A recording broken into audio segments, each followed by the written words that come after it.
m'appelle Fabrice Menlo, je suis le dirigeant d'une société qui s'appelle Crop & Co, dont le métier est le développement des organisations achats depuis bientôt une vingtaine d'années. On réalise également des formations. Et puis, on a créé il y a maintenant 6 ans un logiciel qui s'appelle Ocaveo, qui est un logiciel spécialisé pour aider les acheteurs à mieux faire leur métier.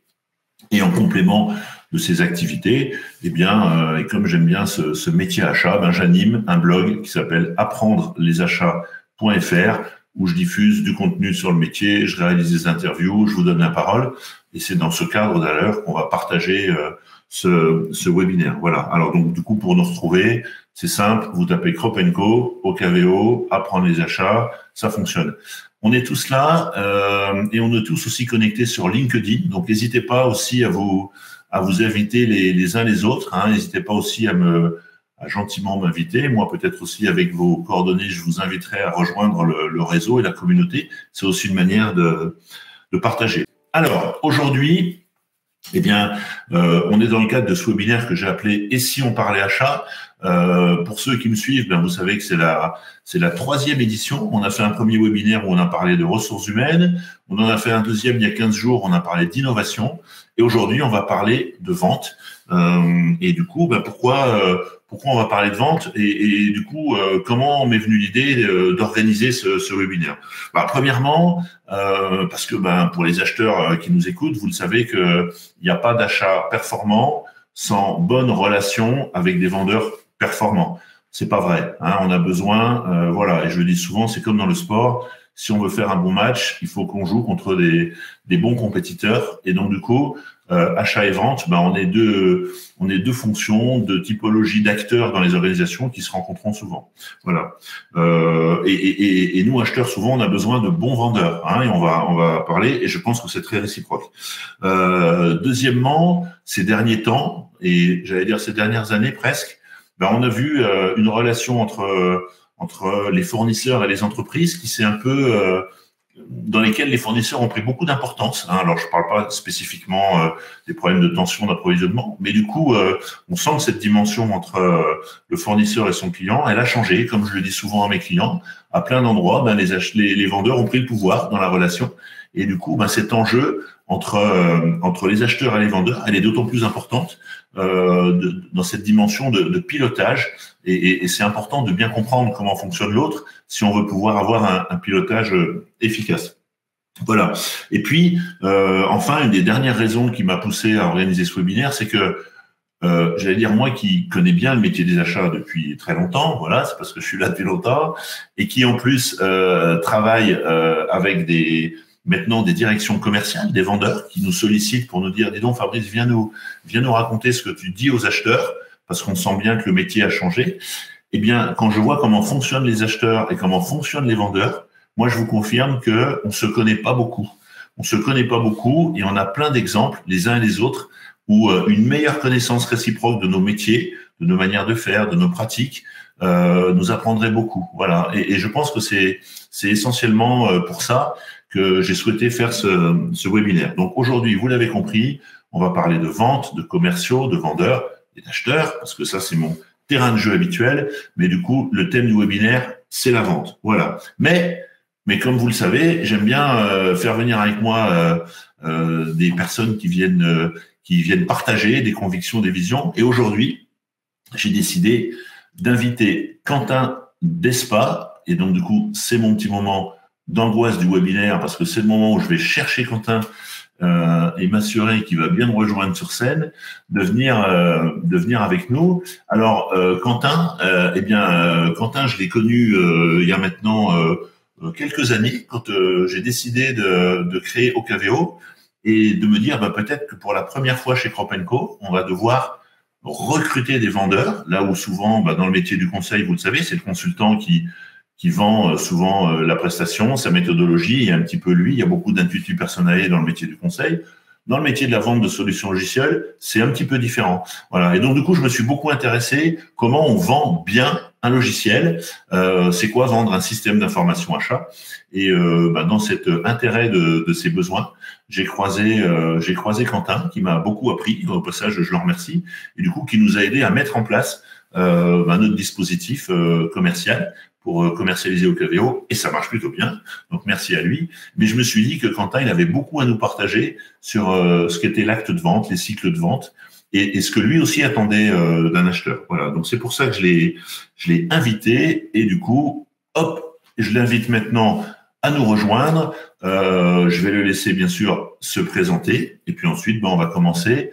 Salut Maurice, salut tout le monde. Yes, jusque-là, tout va bien. Tu nous entends? Tu nous vois? Tout est bon. Et nous, on t'entend bien aussi. Eh bien, écoute, je suis très content que tu aies accepté cet échange pour qu'on puisse partager ensemble autour des achats et des ventes. Peut-être il faut qu'on commence par une présentation. Qui tu es? D'où tu viens? Qu'est-ce que tu fais? Pourquoi la vente? Bref, quelques mots sur toi, Quentin. Oui, bien sûr. Merci Fabrice de m'avoir invité. Je trouve que c'est une idée lumineuse avec des opportunités trop rares en fait de parler à visage découvert. Enfin, je veux dire de manière la plus transparente possible avec les acheteurs. C'est un vrai enjeu. Moi, une grosse partie de la thèse de MIM, la société de conseil que j'ai montée, c'est que vendre, c'est aider un acheteur à acheter. Donc, si c'est la base de mon travail, et comment savoir comment les acheteurs veulent acheter mieux qu'en leur demandant. Et là, ce webinaire prend tout son sens. C'est pour ça que je pense que c'est bien aussi qu'il y ait des acheteurs aujourd'hui qui nous écoutent. Parce qu'il y a beaucoup à apprendre, on a beaucoup à s'enrichir les uns les autres. Donc, en 2 mots, moi, j'ai toujours fait de la vente depuis que je suis rentré dans le monde professionnel, soit parce que j'étais commercial, c'est comme ça que j'ai commencé ma carrière, soit parce que j'ai monté des boîtes et que le premier travail du CEO, la casquette qui met quasiment en premier sur sa tête, c'est celle de la vente, qu'il ait à vendre son projet auprès de sa banque, auprès de ses proches qu'il doit aussi convaincre, auprès de ses premiers salariés, mais évidemment aussi au sujet de son produit. J'ai surtout fait de la vente complexe pendant peut-être 13 ou 14 ans maintenant, enfin plus de 12 ans en tout cas. La vente complexe en France et aux États-Unis, là où j'ai beaucoup appris. Alors, il y a plein de choses bonnes à apprendre, mais il y a aussi des choses qui ne sont pas forcément applicables en France. Et c'est pour ça que ça faisait du sens de créer une société qui permettait aux dirigeants, à leurs équipes commerciales, de craquer le code. Souvent, c'est quelque chose d'un peu obscur, la vente. Moi, j'aimerais mettre de la lumière. Mais Quentin, quand tu dis la vente complexe, ça veut dire qu'il y a de la vente simple? Alors, souvent, on oppose, c'est un spectre. Tout d'un côté du spectre, tu as ce qu'on appelle la vente transactionnelle. Donc, c'est des petits paniers moyens, c'est des ventes qui vont très vite, quelques jours, parfois un coup de téléphone, avec souvent des paniers moyens qui sont faibles. D'accord. Et à l'opposé de ce spectre, tu as effectivement la vente complexe, très complexe. Je peux te donner l'exemple de, tu vends des avions à Air Tahiti, c'est des contrats à millions d'euros, ça prend des années à se mettre en place. Donc, c'est plusieurs interlocuteurs, des paniers moyens élevés et souvent un produit qui est complexe. Et c'est ça la définition en fait de la vente complexe. Donc, nous, on est plutôt dans ce spectre-là avec une spécificité qui nous tient beaucoup à cœur. C'est celle du SaaS, donc du logiciel. Donc, toi, après, en plus de ta société de conseil, tu as Ocaveo qui est ton SaaS. Et nous, on est spécialisé du coup dans la vente de SaaS, plutôt sur des paniers moyens/élevés. Super. Donc, du coup, tu es basé à Paris et tu interviens partout où on a besoin de toi. Des typologies de clients avec qui tu travailles aujourd'hui? Aujourd'hui, on travaille avec des SaaS à 2 stades. Le premier, c'est on a commencé à trouver son product market fit jusqu'à 1 million d'euros d'ARR. Ça, c'est une spécialité qu'on a. Puis le deuxième, c'est de 1 à 10 millions. Donc, on couvre tout le spectre. Que ce soit des sociétés qui ont levé, on travaille avec beaucoup de fonds d'investissement, ou des sociétés qui ont réussi à grandir de manière complètement organique. Et on travaille aussi avec ces typologies à Paris, évidemment, mais aussi dans toute la France. J'étais à Clermont-Ferrand lundi et mardi dernier, par exemple. Donc, on intervient partout. Allez, génial. Si vous voulez en savoir plus sur Quentin, LinkedIn, Quentin Despas, vous ne pouvez pas le louper. Et d'ailleurs, au passage, je vous encourage à regarder ses publications, ses vidéos. C'est une petite pépite à chaque fois. On apprend plein de choses. Il y a du sourire, il y a de l'humour et il y a de la profondeur. C'est aussi ce qu'on aime bien chez nous. Alors, on va parler d'achat et de vente. On a préparé un petit peu notre affaire avec Quentin, même si je vais lui réserver 2-3 surprises. Du coup, la première chose qu'on a préparée, c'est qu'il y aura 3 temps dans ce webinaire. Premier temps, on va revenir un peu sur le contexte. C'est quoi, en effet, voilà la notion de vente. J'ai déjà vu dans vos commentaires, là c'est parti dans le chat, le bon vendeur, le mauvais vendeur, le commercial, c'est quoi un cycle d'achat, c'est quoi un cycle de vente. Donc dans ce premier temps, avec Quentin, on va échanger, il va nous parler un petit peu de la manière dont ça se passe. Vous voyez, là il vient déjà de nous décrire la vente simple et puis la vente complexe, les temps de cycle, les acteurs, etc. Donc ça c'est le premier temps du webinaire. Le deuxième temps, on va mettre en relief ce que va nous dire Quentin sur les actions de vente avec les achats. Voilà. Et là, du coup, on va commencer à pouvoir se projeter aussi dans des situations que vous vivez, que nous vivons. Voilà. Et ça, du coup, ça va être aussi intéressant parce que vous allez, et d'ailleurs, ça commence, je vois vos commentaires dans le chat, vous allez interagir avec nous. Hein. Donc, je vous le dis, on est 2 sur scène, mais vous avez tous accès à la scène. Hein, donc à tout moment, je peux vous appeler sur scène, mais surtout à tout moment, vous pouvez poser des questions et on va les prendre. Et puis enfin, dans le troisième temps de ce webinaire, parce que c'est aussi un enjeu pour moi, c'est qu'on va essayer de dégager des grandes idées et des fois des petites idées aussi, mais des petites idées qui vous permettent d'améliorer vos pratiques. De dire tiens super, Quentin il m'a parlé de le vendeur, etc. La prochaine fois que je rencontre mes fournisseurs, je vais peut-être évoquer le sujet comme ça. Et puis peut-être pour les vendeurs qui nous écoutent, puisque je sais qu'il y en a un certain nombre, peut-être de se dire tiens les acheteurs, oui ils pilotent les achats, du coup ils ont besoin aussi qu'on les nourrisse d'un certain nombre d'informations. Peut-être que ça peut modifier ma manière. Donc voilà, le premier temps, on pose un peu le cadre du sujet de la vente. Dans un deuxième temps, on est vraiment là sur cette relation acheteur-vendeur. Je t'aime moi non plus, comme on dit quelquefois. Et puis enfin, dans le troisième temps, du coup, les enseignements, qu'est-ce qu'on retire? Voilà, en sachant que notre challenge, c'est de pas dépasser midi ou alors quelques minutes de temps additionnel. Mais voilà, vous pouvez rester avec nous jusqu'à la fin. Et bien du coup, on va essayer de tenir le timing.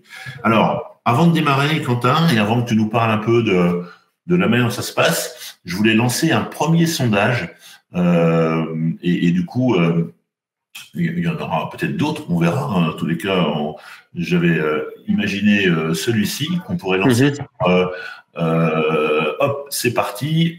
Du coup, qu'est-ce que vous attendez voilà, prioritairement d'un bon commercial. Alors la question, on pourrait déjà poser plein de questions sur la question. C'est pas grave. Là, moi, ce qui m'intéresse, comme c'est un petit peu à chaud, c'est quoi pour vous un bon commercial, hein, et volontairement, je vous oblige à choisir une seule réponse.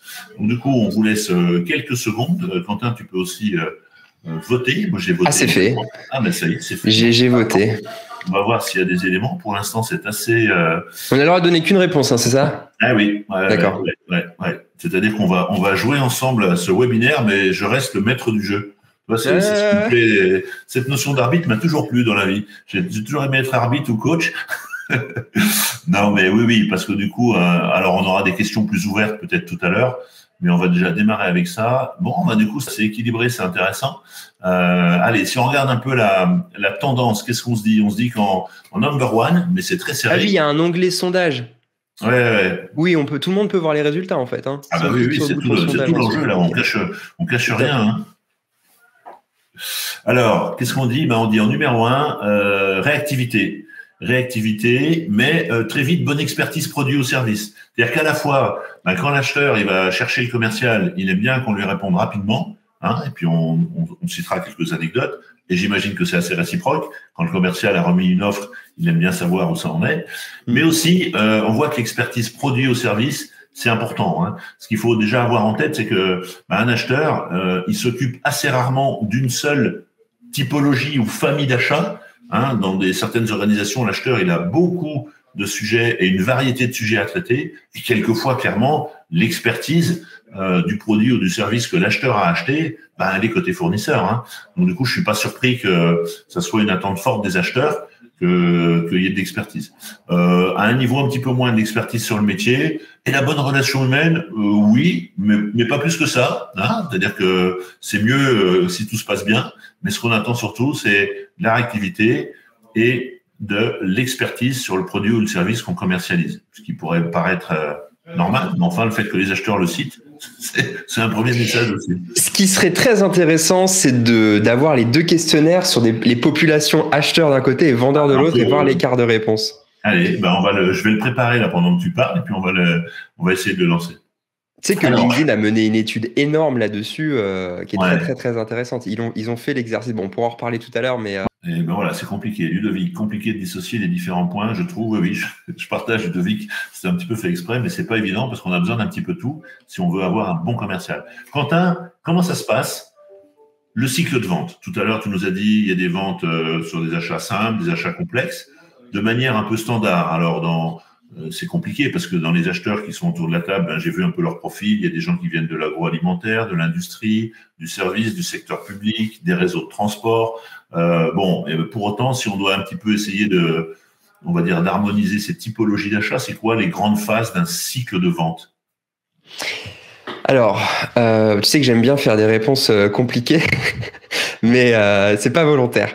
Ça dépend des entreprises et ça dépend des commerciaux.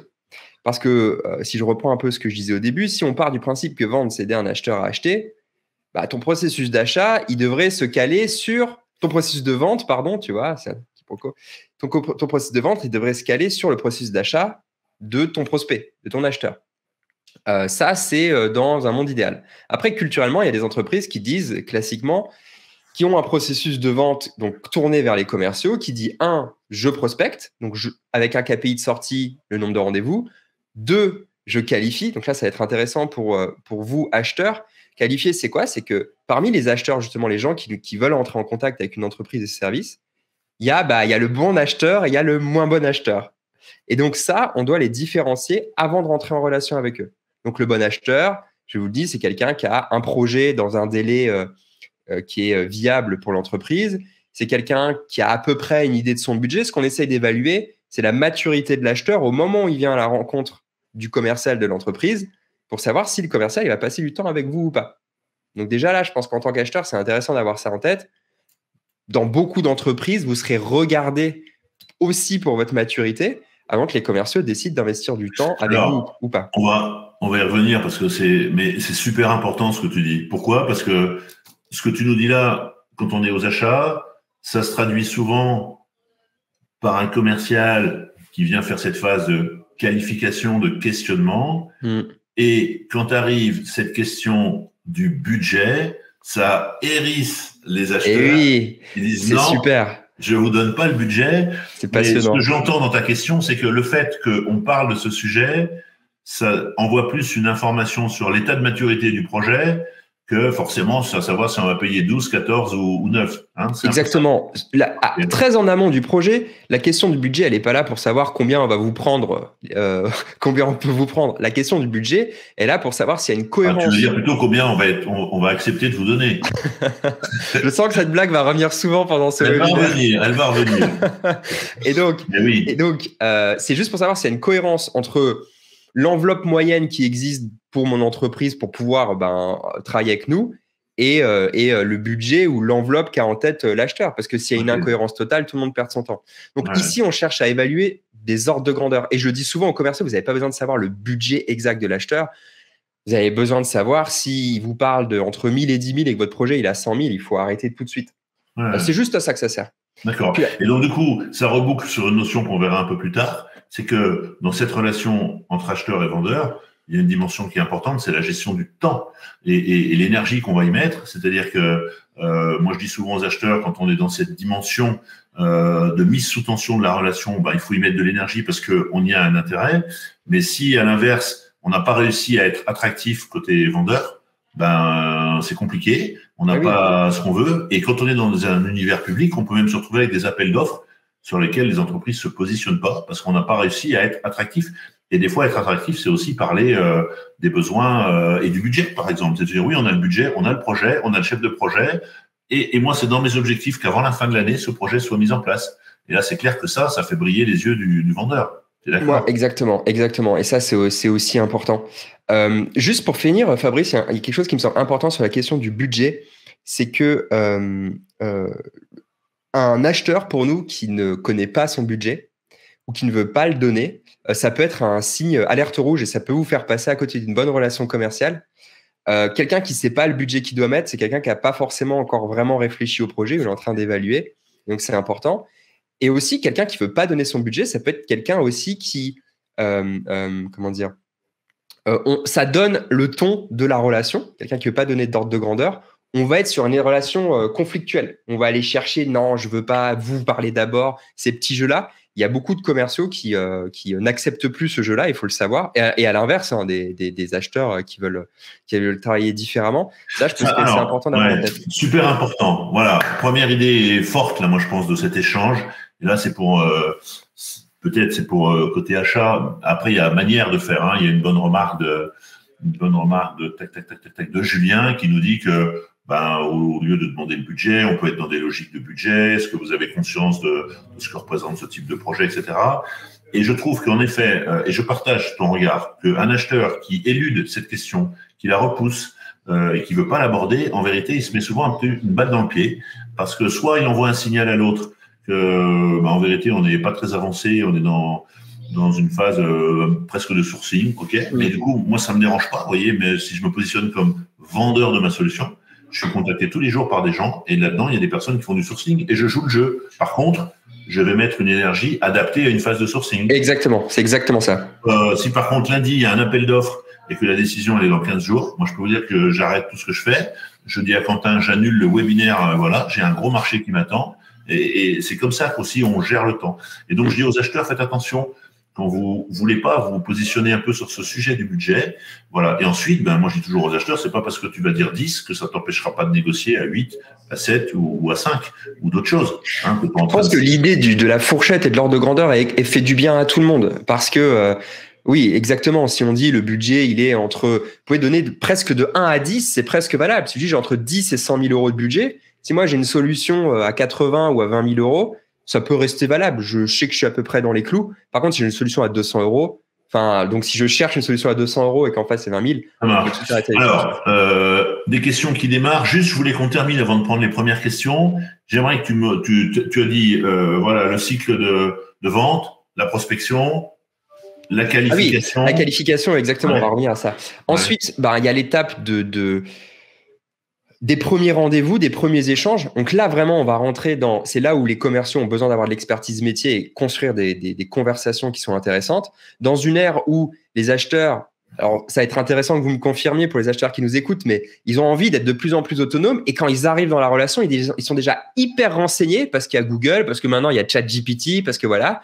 Et eux, donc, il faut que le commercial il soit capable d'apporter un incrément de valeur par rapport à tout ce qui est déjà disponible sur Internet. Donc ça, c'est cette étape de les premiers échanges. Et quand les premiers échanges sont établis et qu'a priori, la solution est shortlistée, qu'on décide qu'on va continuer à investir du temps, il y a cette phase qu'on appelle la mise en tension. La mise en tension, en fait, c'est l'animation du projet d'achat pour l'acheteur par le vendeur. C'est comme ça que je vois les choses, c'est-à-dire que le rôle du vendeur, c'est d'aider l'acheteur à acheter, encore une fois. Donc, c'est d'aider l'acheteur dans son processus décisionnel et c'est au vendeur de comprendre de quoi l'acheteur a besoin et dans quelle mesure il est capable de lui apporter ou non. Et donc, ça, c'est toute cette phase de mise en tension jusqu'à la dernière phase qui est l'acheteur vous a retenu, il y a une négociation sur les termes du contrat, donc c'est la phase de négociation. D'accord, ça marche. Donc ça, c'est les 5 grandes phases. Je préfère voir côté acheteur, mais bon, si on devait voir les choses de manière empirique, c'est comme ça qu'on en parlerait. Ok. Alors, on pourrait en effet faire le parallèle. Là, on va vraiment laisser de la place à ce regard vente, hein, plutôt qu'on reprécise. Voilà, peut-être qu'un jour on fera un webinaire pour les vendeurs que tu organiseras et je viendrai en tant qu'invité acheteur et je te parlerai du cycle d'achat. Une question de Ludovic qui nous dit, à l'ère du digital, les acheteurs n'ont-ils pas entamé leur processus d'achat avant même de rentrer en contact avec des commerciaux? C'est exactement ce que tu viens de dire. C'est ça. Du coup, n'avez-vous pas des biais? Bien sûr qu'il a raison, Ludovic. C'est qu'au moment où je vais commencer à discuter avec une société, entre LinkedIn, Google, ChatGPT et des solutions de sourcing, normalement, on connaît déjà des choses. Et puis, je parle pas de mon réseau, parce que du coup, j'ai posté en disant, dis donc, les copains, est-ce qu'il y a quelqu'un qui connaît cette société? Donc, qu'est-ce que tu en penses? Comment? Et du coup, en quoi ça modifie, du coup, aussi, comme tu dis, ça veut dire que le vendeur, quand il arrive, il peut pas dire, voilà la carte d'identité de l'entreprise, quoi. Il faut qu'il soit déjà tout de suite sur des informations supplémentaires. Je pense que ça veut dire plusieurs choses. La première chose, c'est-à-dire que les commerciaux ne peuvent plus travailler seuls et dépendent aussi, c'est l'espèce de commerciaux augmentés qui dépendent de la présence digitale de leur entreprise. C'est très compliqué d'être commercial sans présence digitale aujourd'hui. Ça répond à une partie de la question de Ludovic. Et évidemment, donc c'est important. Ça crée des biais. Et comme ça crée des biais, le rôle du commercial pour l'acheteur, c'est aussi de le débiaiser. C'est aussi de lui dire, OK, tu as lu des choses, tu les as compris d'une certaine manière, Et moi, si je fais bien mon travail et j'ai un peu d'expertise, je suis là aussi pour préciser des choses ou débiaiser la situation. Mais c'est sûr, je pense que Ludovic, j'ai l'impression que quand je comprends la question, c'est ce qu'il dit, c'est que l'acheteur arrive en relation avec des billets. Et oui, je pense que c'est vrai, mais c'est bien parce que l'acheteur, il arrive mieux équipé et mieux armé pour prendre sa décision. Okay. Et donc, ça élève le niveau des commerciaux par le haut parce que tous les commerciaux qui arrivaient en lisant juste leurs fiches produits, eux, ils sont morts. Ça sert plus à rien. Les fiches produits, elles sont sur Internet. Ouais, c'est clair. Allez, du coup, question. Tout à l'heure, on disait, c'est quoi ce bon commercial? Comment toi, aujourd'hui, tu qualifierais, dans un premier temps, ce qu'on va qualifier d'un bon vendeur, d'un bon sales, comme vous les appelez maintenant, là. Du coup, voilà, c'est quoi, pourquoi les ingrédients, hein, qu'est-ce qu'on va retrouver? Allez, alors, si on reboucle avec la question de tout à l'heure, pour savoir ce qu'est un bon vendeur, il faut savoir de quoi un acheteur a besoin. Alors, je vais la refaire tout le temps, celle-là. Ça aussi, ça va être mon gimmick. Ça marche. Et quand on demande aux acheteurs ce dont ils ont besoin, quand on regarde de grosses études, c'est quelque chose duquel je me suis beaucoup intéressé. A priori, à vous de démentir, hein, c'est le moment, moi je veux profiter de ce moment avec les acheteurs, c'est l'expertise métier. C'est l'expertise métier qui est quelque chose qui est extrêmement complexe à acquérir, qui peut prendre du temps, ça se compresse avec du travail, ça prend du temps. Donc expertise métier, capacité à parler. Deuxième chose, qui est de plus en plus importante, c'est une forme d'honnêteté intellectuelle. Les acheteurs, ils sont pas idiots, ils ont besoin qu'on leur dise vrai, ils se sont renseignés avant, donc comprendre, avoir de la transparence, de l'honnêteté intellectuelle dans sa démarche, c'est hyper important. Pourquoi ?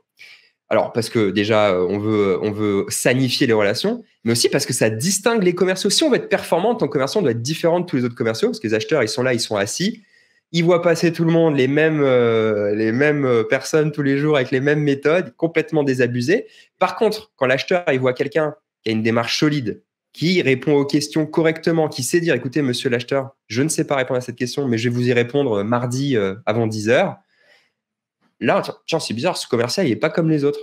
Il m'a dit, oui, ben non, on n'est pas parfait. Tiens, c'est marrant, il ne m'a pas encore parlé de sa solution miracle qui marche à tous les coups. Et donc ça va permettre aux commerciaux, et c'est très vertueux, parce que d'un côté, les acheteurs, ils ont ce qu'ils cherchent, et d'un autre, les vendeurs, ils se font remarquer, ils ont plus de chances de gagner la vente. Donc il y a ce sujet qui est très important. Et puis après, si je rentre dans les banalités, évidemment, c'est le souci de comprendre les besoins et d'apporter une solution à un problème. C'est devenu la base de la base. Il faut encore la répéter, mais un vendeur qui arrive dans une relation commerciale et qui sait aller chercher les vrais besoins, les écouter pour de vrai, rester curieux. Tu sais, Fabrice, quand tu es commercial, et ça, je pense que c'est bien de le savoir pour les acheteurs, quand tu fais 300 rendez-vous par an, 80% de ce que te disent les personnes qui sont en face de toi, les situations, c'est un petit peu les mêmes. Et tu peux avoir une espèce de fatigue, tu vois, de concentration, parce que tu entends les mêmes histoires. Sauf que ce qui est important, c'est pas les 80% qui se ressemblent de proche en proche, c'est les 20% de différence. Et donc, un bon commercial, c'est quelqu'un qui arrive à rester curieux et à continuer de s'intéresser vraiment aux acheteurs. Sinon, il y a cet effet de « ouais, mais il m'écoute pas ». Tu sais, tu as le commercial là, oui, monsieur, tu sais, il fait des petites figures de style, il va reformuler et tout pour te faire croire qu'il t'écoute et tu sens bien qu'il t'écoute pas. Et ça, c'est parce qu'il est lassé de tous les rendez-vous qu'il fait. Oui. Et il va pas chercher les 20% qui sont différents. Pourquoi quand je parle à Fabrice, qui me dit Fabrice, c'est un petit peu différent. C'est quoi sa spécificité par rapport à tous les autres? Et si j'arrive à garder ma curiosité, je garde la tension dans la relation pour aller trouver ça. Allez, donc ça, c'est important chez les commerciaux aujourd'hui. Christopher, je rebondis sur la réponse à la question de Ludovic. Du coup, comment les achats, c'est bien, parce que Christopher prend le pouvoir dans le webinaire et pose des questions, j'adore. Du coup, comment les achats perçoivent-ils le démarchage téléphonique? Ça, c'est une bonne question, même si on a le sentiment que ça a un peu bougé maintenant. Mais en tous les cas, vous qui êtes aux achats, si vous pouvez répondre, je vais aller faire un petit tour sur le chat pour voir ce que vous en dites. Comment vous percevez le démarchage téléphonique? J'ai déjà eu un décideur au téléphone qui m'a dit que généralement, quand on les démarche au tel, il est trop tard, ont déjà pris leur décision, ou du moins présélectionné. Est-ce que c'est toujours vrai? Eh bien, allez-y, répondez à cette question. Après, je vous partagerai un petit peu le regard. Tac. Donc, je suis curieux d'avoir ton avis là-dessus, Fabrice, sur ce que tu penses, que les acheteurs pensent, et ce que toi, tu penses du démarchage téléphonique. En vérité, moi, je crois que c'est une histoire de tempo et de timing. C'est-à-dire que je peux pas dire que c'est toujours mal. Hein. Juste avant réunion, j'ai reçu un appel de démarchage téléphonique auquel j'ai coupé court parce que c'était pas le bon tempo et parce que c'était en plus sur un sujet sur lequel je suis pas en attente, mais j'ai eu aussi des bonnes démarches. Généralement, j'ai quand même le sentiment que ce prise de contact téléphonique, ça arrive quand même après quelque chose qui s'est passé sur LinkedIn, qui s'est passé sur une interaction. Je vous donne un exemple. Là, vous interagissez. Si jamais il y a quelqu'un à un moment donné qui vient mettre un commentaire, etc., sur lequel je me dis, tiens, il y a peut-être un intérêt par rapport à moi, ce que je pourrais être capable de lui proposer, alors il se peut que du coup, je prenne le téléphone et que j'appelle un des participants à ce webinaire. Mais du coup, est-ce qu'on est sur du démarchage téléphonique? En vérité, je vais venir interagir. Je sais pas si toi, aujourd'hui, dans les process de vente, cette dimension d'appel téléphonique, ça rentre... ça, c'est encore important. Comment, voilà, c'est encore très, ouais. C'est encore très important. Il y a un sujet de timing. Tu es content de recevoir l'appel, effectivement, quand tu as le besoin. Mais pour recevoir l'appel quand tu as le besoin, il faut que parfois tu acceptes de le recevoir quand tu l'as pas. Ouais. Parce que les commerciaux, même s'ils ont aussi de plus en plus d'informations pour essayer d'être là au bon timing, ils n'ont pas toute l'information pour le faire. Donc, leur seul pouvoir, leur seul moyen de contrôle là-dessus, c'est de provoquer la chance. Et provoquer la chance, c'est par la répétition. C'est appeler plusieurs personnes et dans le tas, tu en as un certain nombre. De se dire qu'il y en a qui va répondre, ouais. Ce qu'il faut que les commerciaux qui nous écoutent aient bien en tête, c'est qu'aujourd'hui, la grande difficulté de l'acheteur dans cette logique de relation avec les vendeurs, c'est que les acheteurs, aujourd'hui, ils n'ont déjà presque pas le temps de passer du temps avec leurs fournisseurs stratégiques. Donc, du coup, ils sont dans une logique de recherche de gain de temps. Ça veut dire que quand on est avec des fournisseurs qui sont pas des fournisseurs, qui sont des prospects, je dis que il faut vraiment que vous tapiez à un moment donné sur un projet, sur un tempo, mais le temps, moi je me souviens qu'il suis un vieil acheteur, j'avais toujours dans mon agenda il y a plusieurs années en arrière, toujours un temps qui était dédié à ce qu'on appelait la veille. Aujourd'hui, je connais plus d'acheteurs qui font de la veille.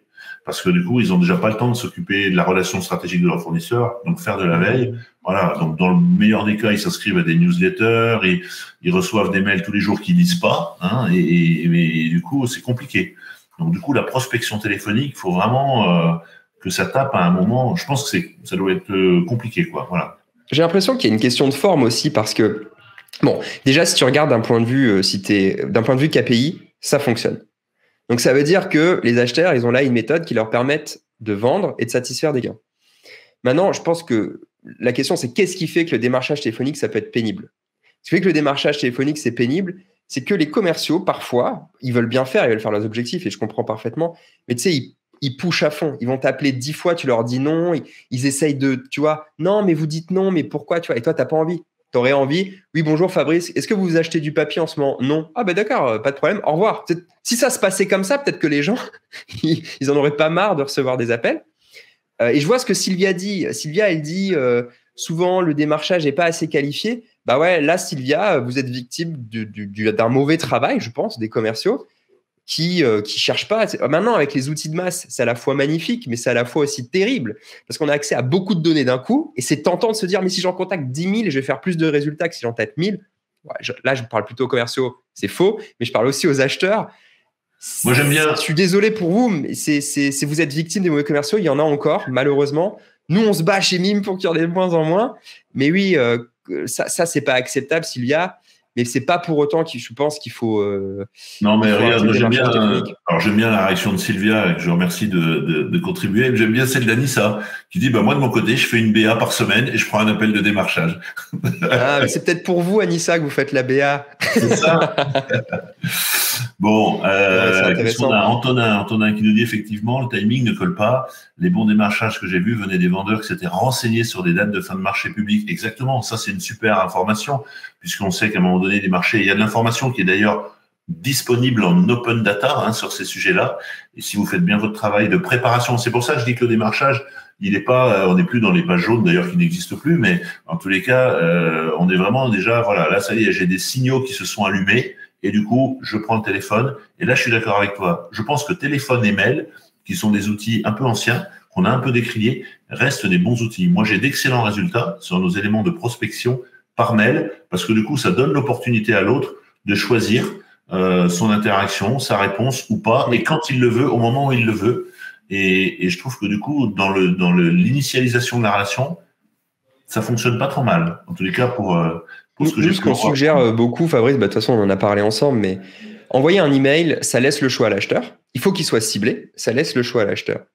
Et il y a des acheteurs qui vont réagir. Et là, seulement sur des réactions, sur des actions, par exemple, on lui fait télécharger quelque chose, on voit que ça veut dire que ça l'intéresse. Là, on peut appeler et normalement, l'appel est un peu plus justifié et l'acheteur est moins surpris ou se sent moins dérangé.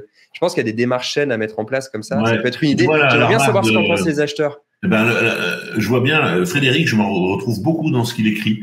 Frédéric, il nous dit, je vois un grand nombre, alors ça a bougé, crac. Je vois un grand nombre de commerciaux qui me contactent sur LinkedIn pour des offres qui n'ont strictement rien à voir avec les catégories de produits que je gère au quotidien, et malgré un profil complet, totalement visible. Ben là, c'est ce que tu disais, c'est-à-dire qu'il y a eu un travail qui n'a pas été bien fait par le commercial, qui essaye, moi aussi, tous les jours, on me propose de me vendre des palettes. Je pense, Fabrice, c'est intéressant de dire pourquoi. J'aimerais bien expliquer. Donc, désolé, Frédéric, mais j'aimerais bien expliquer pourquoi ce genre de choses arrive. En fait, les commerciaux ils utilisent des outils dans lesquels ils donnent des critères qui vont ce qu'on appelle scraper. C'est-à-dire qu'ils vont aller chercher sur Internet tous les gens qui correspondent à un certain niveau de critères. Seulement, ces outils, ils ne sont pas 100% fiables. Et donc, ils vont récupérer toute la donnée, mais ils ne vont pas la vérifier. Ce qui fait qu'à un moment donné, sur votre profil, je ne sais pas, vous avez marqué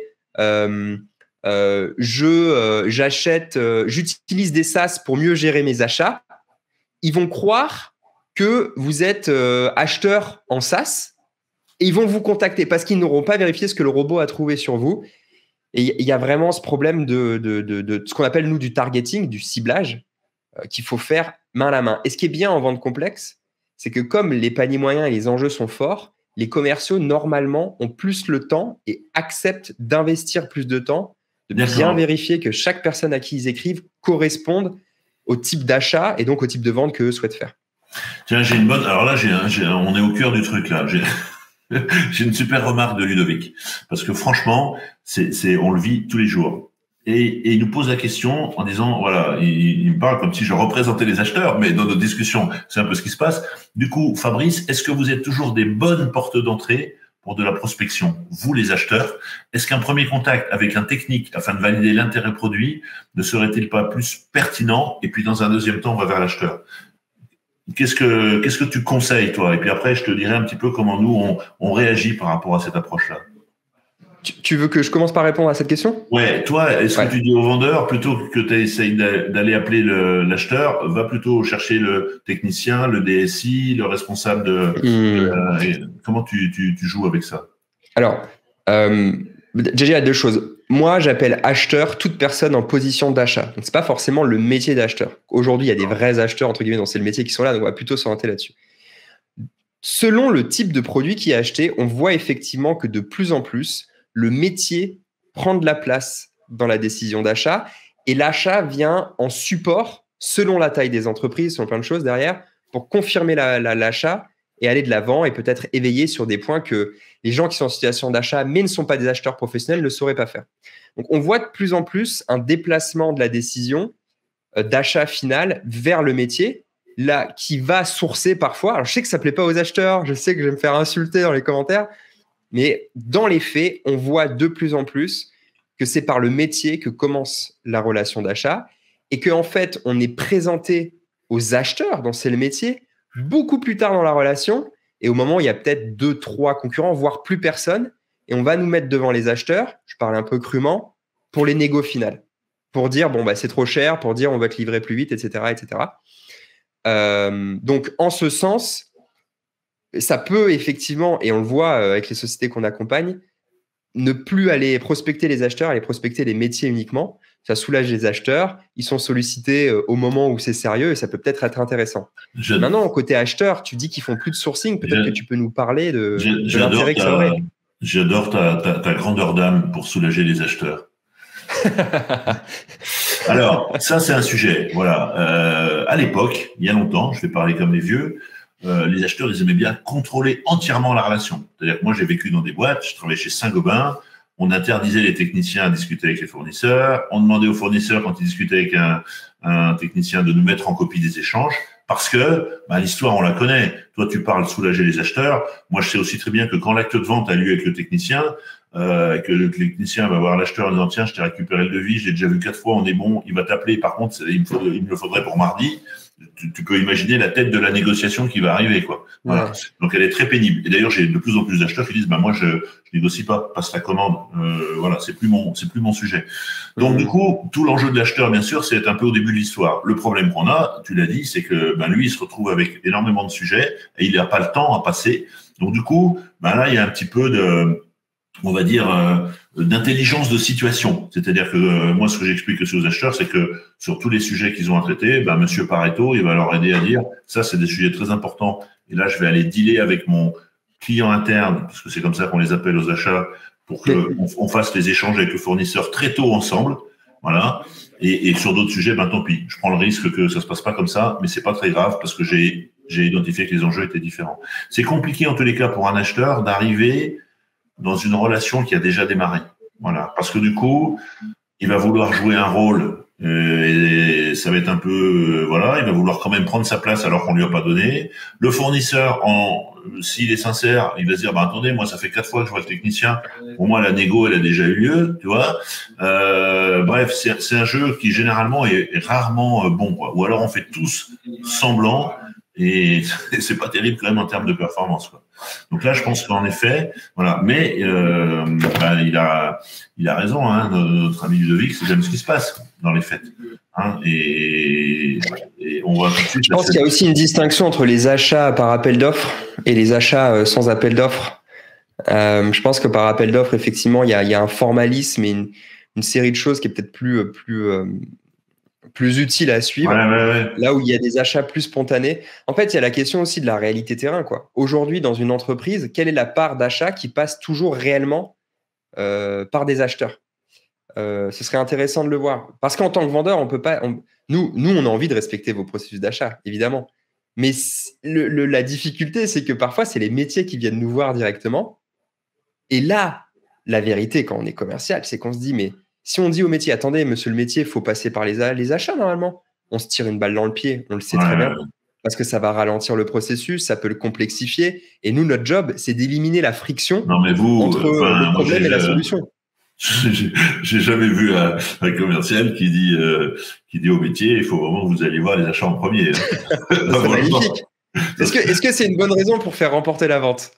Je ne sais pas, mais j'ai jamais vu ça. Question de Julien qui dit, lorsque les vendeurs sont formés, puisque du coup, c'est ton job de les accompagner et de les faire grandir, est-ce qu'on leur dit encore qu'il ne faut jamais dire non à un client? Ça a changé aussi, hein. On sait dire non à un client maintenant. Comment tu réagis? On sait dire non à un client, il y a une manière de le faire. Ouais. Mais on sait dire non à un client parce que je pense que la tendance des 10 dernières années en France, c'est de restaurer l'équilibre entre acheteurs et vendeurs. Historiquement, même à l'époque industrielle, les acheteurs, ils écrasaient les vendeurs. Politique de négociation, et c'est trop cher, et de toute façon, on vous met devant 3 concurrents. Et les commerciaux, ils avaient tendance à courber les chines. Sauf qu'aujourd'hui, le marché, il est conçu un peu de manière différente. Et je pense aussi que tout le monde a compris qu'on avait intérêt à beaucoup plus collaborer et à travailler à armes égales. Parce que finalement, si l'acheteur est prêt à dépenser une somme d'argent pour avoir la solution, c'est qu'il souhaite avoir la solution, il y voit un intérêt. Et de manière égale, si le vendeur est OK pour ça, c'est que la somme d'argent en face correspond. Donc, on a chacun des choses à gagner. Ouais. Et c'est ce qu'on appelle les concepts de négociation intégrative, où on va plus essayer de jouer carte sur table, les intérêts de chacun, qu'est-ce que toi tu cherches à accomplir, et moi, et trouver la meilleure solution. Ouais. Plutôt qu'à l'époque. On parle souvent de co-construction dans le métier, c'est ça. Ouais. La négo à l'époque, c'était vu comme un jeu à somme nulle. C'est-à-dire que s'il y en a un qui gagne, l'autre perd. Tu vois, si tu fais un graphe, là c'est le vendeur, là c'est l'acheteur. Soit tu es là, c'est l'acheteur qui gagne et le vendeur qui perd. Soit tu es là, c'est... Et en fait, tu as tout cet arc de cercle, tu as tout ce champ des possibles qui est possible. Et en fait, si tu tires ici au milieu, quand l'acheteur gagne, le vendeur gagne. Ouais. Tu vois ? Et je pense qu'aujourd'hui, on est plus là-dessus. Mais pour être là-dessus, il faut collaborer, il faut jouer à armes égales, il faut rétablir l'équilibre. Donc, pour rétablir l'équilibre, le vendeur peut dire non à l'acheteur. Il ne veut pas dire non. Va être élégant, mais il peut le faire. Ouais. Et je pense qu'il faut avoir en tête, parce que ce que tu évoquais justement au niveau du métier achat, on l'a souvent évoqué, ce win-win, ce gagnant-gagnant, c'est que on peut gagner tous les deux, mais pas forcément au même endroit en plus, hein, parce que l'acheteur, quand il pense de gagner, on va parler du prix, des économies, mais quelquefois l'acheteur va acheter du délai, d'innovation, du service. Et quelquefois, pour vous, les vendeurs, il y a bien sûr du chiffre d'affaires, mais quelquefois, il y a une référence. Tiens, on va lancer un nouveau produit sur un nouveau marché. ce premier client, il nous le faut, et on est prêt à consentir des efforts parce qu'on va communiquer sur ce client. Donc, du coup, on peut faire du gagnant-gagnant. Une question du Bordelais Gabriel qui nous dit est-ce que le cycle de vente est-il géré différemment par les vendeurs du coup dans l'univers du secteur privé et dans l'univers du secteur public? Et après, je te donnerai une expérience que j'ai sur le sujet. Mais toi, est-ce que oui, c'est géré complètement différemment. Alors, je vais vous dire ce que moi je dis aux vendeurs. Voilà le super secret. Si vous êtes en réunion de vente, je vais vous emmener. Moi, je dis aux commerciaux alors déjà, il y a une règle, c'est que 80%. Alors, c'est un ordre de grandeur, hein, je n'ai pas le chiffre exact, mais des appels d'offres qui sont joués, ils sont gagnés par le premier sollicité. Je ne sais pas si tu as ce chiffre aussi, Fabrice. Donc, la première question qu'on pose aux commerciaux, c'est est-ce que tu es le premier à présenter et tu es le premier sollicité? Et pourquoi ils ont l'intérêt? Et donc, on apprend aux commerciaux aujourd'hui à ne pas participer aux appels d'offres et à savoir très tôt. Donc, lui, c'est géré complètement différemment. Versus les marchés qui ne sont pas sous appel d'offres, où là, on va peut-être plus jouer multi-interlocuteur. Un appel d'offres, c'est long et c'est compliqué. Il faut comprendre comme c'est difficile pour un vendeur de répondre à un appel d'offres. Il y a des unités entières qui sont construites dans les entreprises, c'est des heures et des heures et des heures de travail.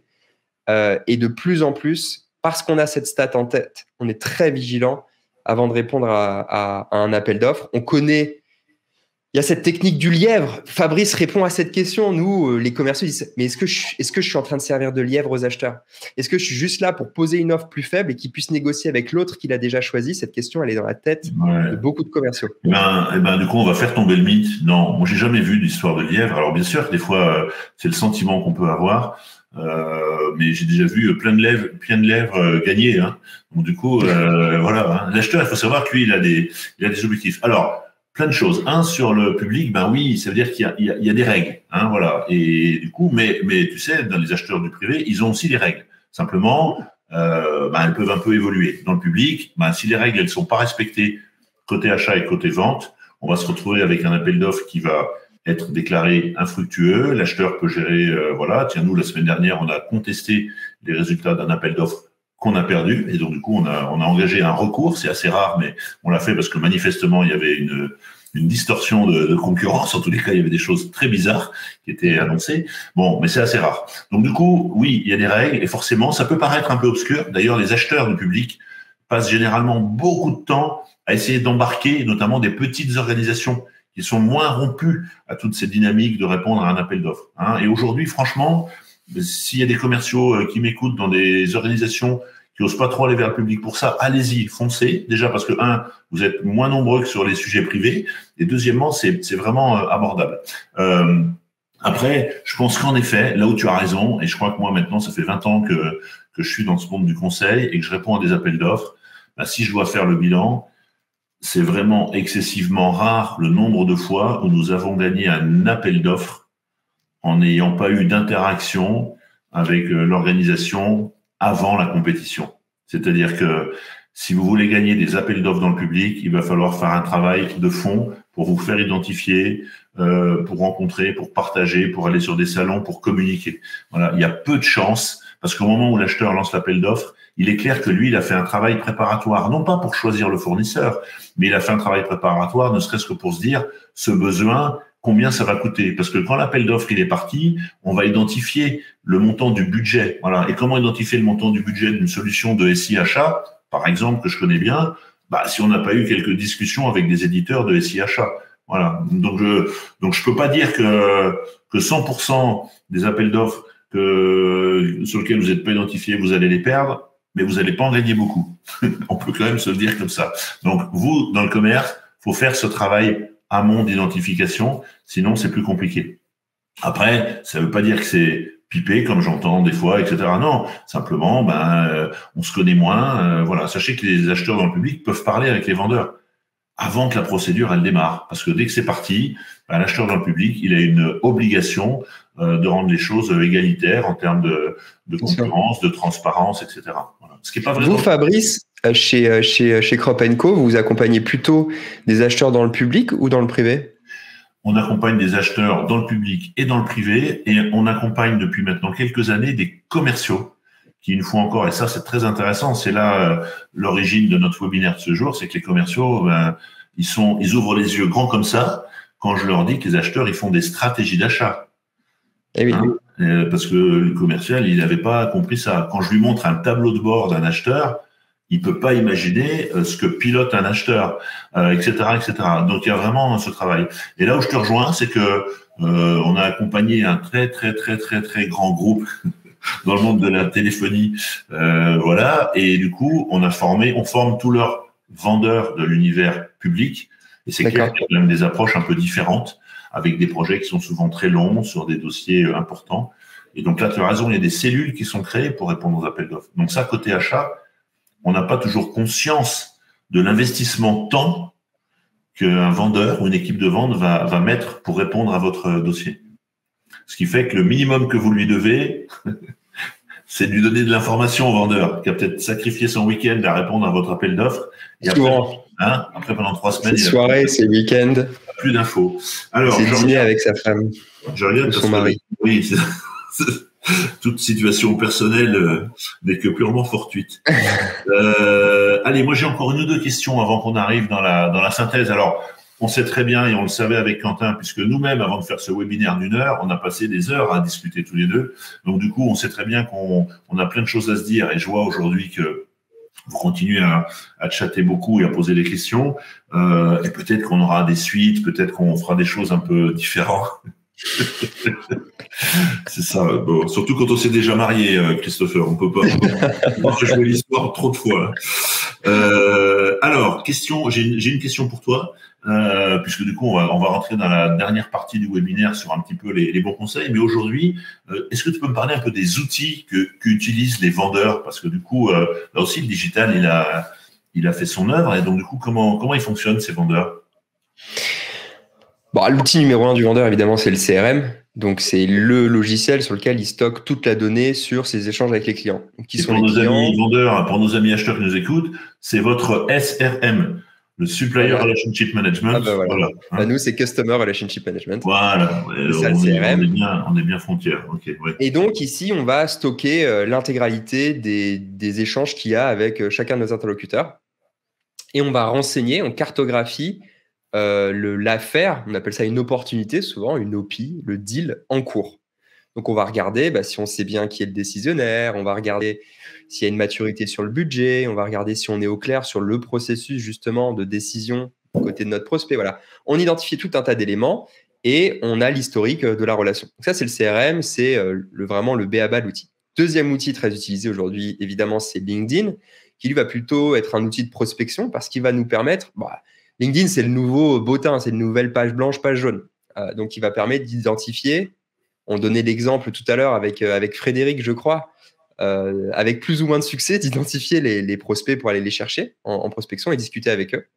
On a des outils, je veux en parler devant les acheteurs parce que déjà, c'est un secret de polichinelle de toute façon, pour récupérer les adresses email et les numéros de téléphone portable des personnes qu'on souhaite contacter. Il y a des outils qui font ça aujourd'hui. Je peux vous donner plusieurs exemples.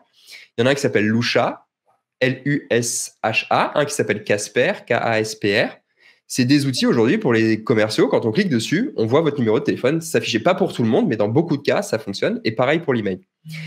Donc ça, c'est des outils en prospection qui sont très utilisés par les commerciaux aujourd'hui. Qu'est-ce qu'on a d'autre? Le CRM, il y a la boîte mail, c'est un outil très utilisé. Et après, il y a tout un tas d'outils, mais je ne suis pas certain qu'il faille je pense que pour les acheteurs, ça peut être anecdotique. C'est les principaux. Après, il va y avoir les outils qui aident à gérer les mailings, les choses comme ça. C'est les outils de productivité majoritairement. L'enjeu des commerciaux, c'est leur temps. Ils ont des gros sujets de sang. C'est pour ça que les acheteurs qui respectent leur temps, qui leur donnent des réponses, même pour dire non, etc., ils passent toujours avant dans la vente parce que les commerciaux, ils doivent arbitrer. Et ça, je le dis, c'est vraiment important. Il y a la souffrance du commercial à qui on ne répond pas. Et sachez que 80% des gens en situation d'achat, ils regardent leur timing, mais ils ne réfléchissent pas au commercial qui a investi du temps. Et dès qu'il y a un acheteur ou un prospect qui répond un petit peu, qui lui va passer tout en haut de la pile, parce qu'on n'a tellement pas l'habitude et c'est tellement agréable qu'on lui donne la priorité. C'est important ce que tu dis. Et ça, là aussi, je pense, pour partie, soyons prudents, il y a un peu une non-connaissance des acheteurs de cette dimension-là. Moi, je l'ai vraiment vécu quand je suis passé du coup des achats à la vente. C'est-à-dire que je suis passé d'une situation où je gérais à peu près mon temps, et voilà, à la vente, tout d'un coup, on est en interaction beaucoup plus forte. Et la grosse différence, parce que souvent on entend les acheteurs qui disent oui, acheter et vendre, on est de l'autre côté de la barrière, c'est des métiers miroirs, etc. Ça n'a rien à voir. Ça n'a rien à voir. Parce que moi, j'ai été acheteur pendant 15 ans de ma vie et j'ai acheté chaque fois que j'avais acheté. Et depuis 20 ans, je suis vendeur et je vends pas chaque fois que je dois vendre. Voilà. C'est ce qui explique d'ailleurs aussi je l'avais jamais vu comme ça, mais c'est vrai ça. C'est ça la grosse différence. Et d'ailleurs, les émotions, elles sont là. C'est-à-dire que moi, alors de temps en temps, en tant qu'acheteur, on peut être heureux de faire un bon achat, on sent que c'est un bon deal, que on a fait du gagnant-gagnant, qu'on a amené de la valeur à l'entreprise. Bon, voilà. Et puis, des fois, on a bien le sentiment qu'on n'a pas été très performant. Mais on a des émotions qui sont assez encadrées, en fin de compte. Alors que dans la vente, tu le sais bien, je raccroche, j'attends à 14 heures la réponse à un appel d'offres, on a gagné. Ce soir, je marche sur l'eau, c'est sûr. Et si on a perdu, tu as interdiction de m'appeler avant demain matin, parce que je serai au fond du trou. On a bossé 3 mois et demi sur cet appel d'offres. On n'a pas le droit de le perdre. Dans les achats, c'est jamais comme ça que ça se passe. Et puis parce qu'on a aussi une logique. Donc du coup, je pense qu'il y a des vraies différences. Allez, dernière partie, on arrive dans le temps additionnel. C'est le temps où tu vas nous donner quelques conseils, un peu de manière synthétique. Si tu avais à donner 2 ou 3 conseils aux acheteurs pour terminer cette séance, et si jamais tu avais peut-être un livre ou je sais pas, quelque chose à nous donner à lire qui peut permettre aux acheteurs qui nous écoutent de continuer à s'améliorer dans cette relation avec les vendeurs. Qu'est-ce que tu nous conseilles? Alors, pour aider les acheteurs à acheter, je dirais qu'il faut plus collaborer et prendre conscience du travail pharaonique parfois qu'il y a derrière une petite présentation qu'on vous envoie ou la petite plaquette qu'on customise pour vous, etc. Donc, la collaboration, comme elle n'est pas bien faite aujourd'hui, c'est un avantage pour vous parce que si vous collaborez un tout petit peu plus que les autres, le commercial va vous donner plus de temps, plus d'attention, plus de qualité de relation. Ça, c'est le premier conseil. Deuxième conseil, évidemment, c'est de comprendre quels sont les objectifs des commerciaux pour pouvoir s'en servir dans la négociation. On entend rarement un acheteur dire demander simplement au commercial, t'en es où de tes objectifs? Toi, qu'est-ce qui t'intéresse? C'est la marge, c'est le chiffre d'affaires, c'est ce trimestre ou le trimestre prochain. C'est des leviers de négociation qui touchent au cœur du commercial et de son équipe. Et malheureusement, on n'entend pas ça, mais ça serait intéressant de négocier là-dessus aussi. Peut-être qu'il y a un tips là-dessus, de demander au vendeur qu'est-ce que tu cherches toi, à un moment donné, et essayer de réfléchir comme ça. Je pense qu'il faut arrêter d'avoir peur de donner trop d'infos et qu'au contraire, plus vous donnez d'infos, plus vous allez avoir des négociations qui sont riches et vous allez pouvoir emmener la négo loin. Et ça va tellement surprendre le commercial qu'encore une fois, il va se battre pour vous. Parce que les commerciaux, ils se battent pour vous littéralement pour obtenir des produits, pour obtenir des remises auprès des supérieurs, etc., etc. C'est un vrai sujet. Et peut-être tester simplement l'honnêteté des commerciaux. Parce qu'en fait, la base de tout ça, c'est le manque de confiance, c'est-à-dire la méfiance. Peut-être que vous devriez tester l'honnêteté des commerciaux. Quand vous en trouvez un qui est honnête, quand vous en trouvez un qui est compétent, ouvrez-vous, jouez le jeu et essayez de voir. Et si vous n'êtes pas déçu, peut-être que vous serez plus encouragé à faire ça par la suite. Ce sera mes tips. Pour la question du livre, c'est très complexe. Suivez-moi sur LinkedIn. Si vous voulez voir ce que je raconte aux commerciaux, vous allez sur LinkedIn, Quentin Despas.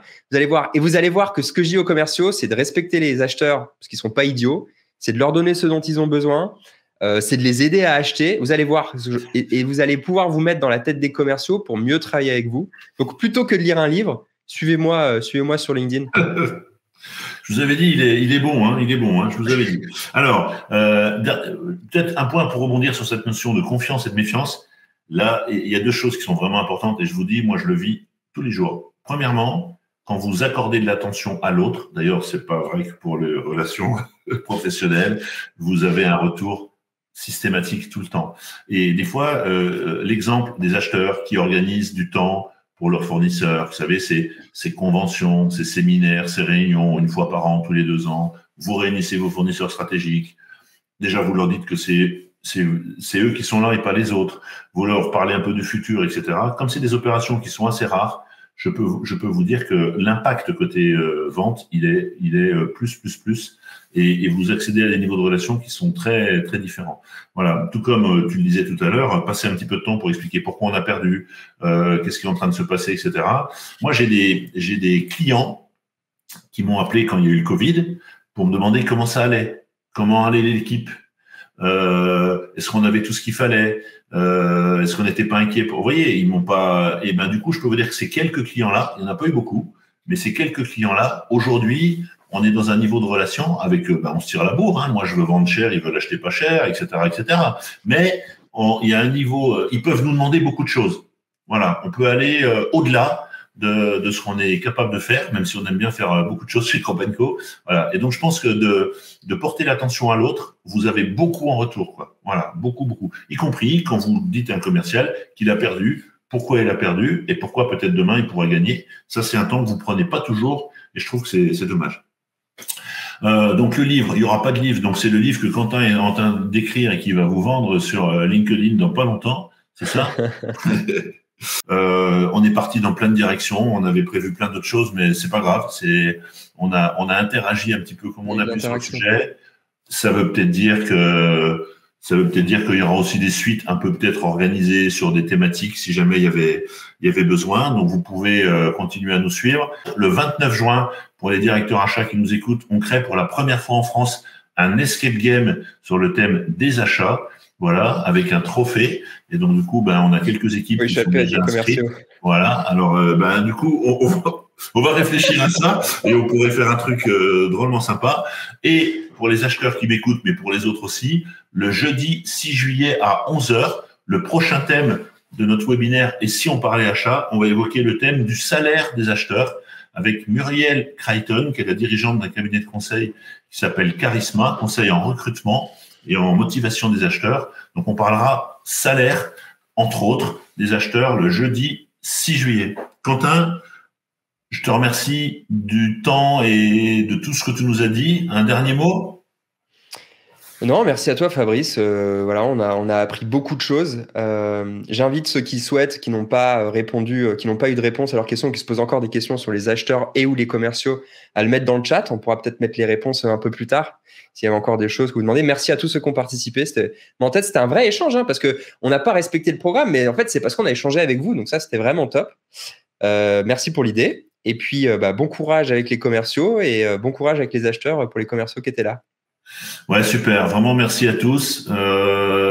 Écoutez, comme disait Gildas ou Deniso il y a quelques années, vous pouvez reprendre une activité normale. Et puis, on se retrouve pour la suite de nos événements. Et suivez Quentin vraiment sur LinkedIn. Vous allez passer des bons moments. N'oubliez pas de nous suivre aussi au passage, mais suivez Quentin. À bientôt. Merci à tous. Bonne journée. Merci à toi. Merci à tous et bonne fin de journée.